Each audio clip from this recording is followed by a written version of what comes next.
జనవరి 10 ఓర్పుతో పరిగెత్తడం.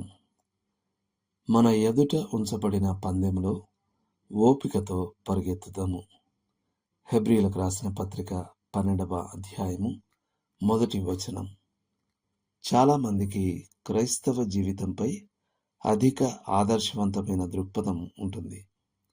అది శిఖరాగ్ర అనుభవాల నిరంతరాయ పరంపరగా ఉండాలని వారు భావిస్తారు. వారు క్రైస్తవ పుస్తకాలు, పత్రికలు చదివి నాటకీయ సంఘటనల వ్యక్తిగత సాక్ష్యాలను విని జీవితం అంటే ఇదేనని నిర్ధారణకు వస్తారు. వారి కలల ప్రపంచంలో సమస్యలు, హృదయ వేదనలు, శోధనలు లేదా చిక్కులు ఉండవు. కష్టపడి పనిచేయడం దినచర్య లేదా నిత్య కృత్యం ఉండదు.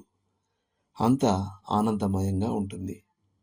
వారి జీవితం ఈ నమూనాకు సరిపోలనప్పుడు, భ్రమలు తొలగిపోయినప్పుడు, నిరుత్సాహంతో ఏదో కోల్పోయినట్లు భావిస్తారు.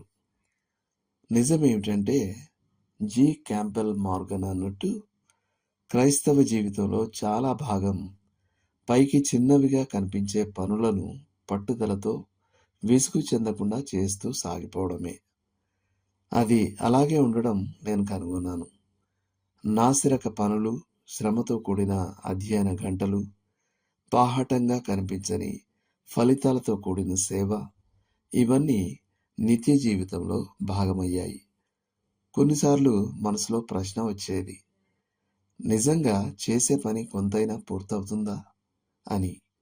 అప్పుడు వెంటనే ప్రభువు ఓ చిన్న ప్రోత్సాహాన్ని అందించేవాడు. ప్రార్థనకు జవాబిచ్చేవాడు. ఒక స్పష్టమైన వాక్య మార్గదర్శకాన్ని ఇచ్చేవాడు. అప్పుడు నేను కొంతకాలం మరింత బలంగా ముందుకు సాగేవాణ్ణి. క్రైస్తవ జీవితం ఒక సుదూర పరుగు పందెం. అది కేవలం 50 గజాల పరుగు కాదు.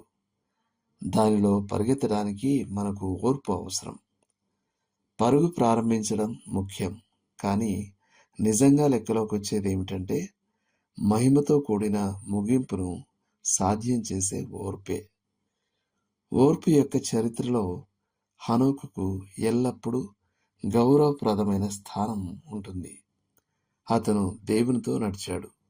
ఒక్కసారి ఆలోచించండి, 300 సంవత్సరాలు నడవడం అంటే స్వల్ప విషయం కాదు కదా.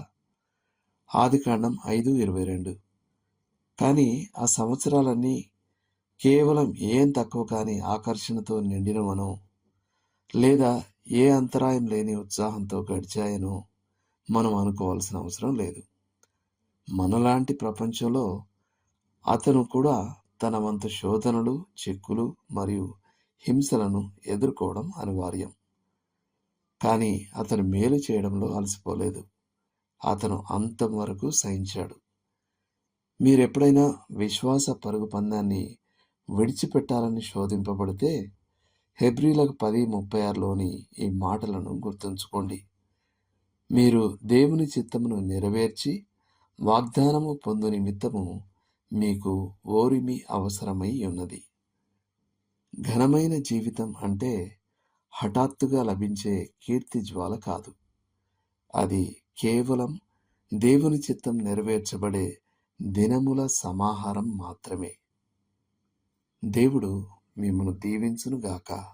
ఆమేన్.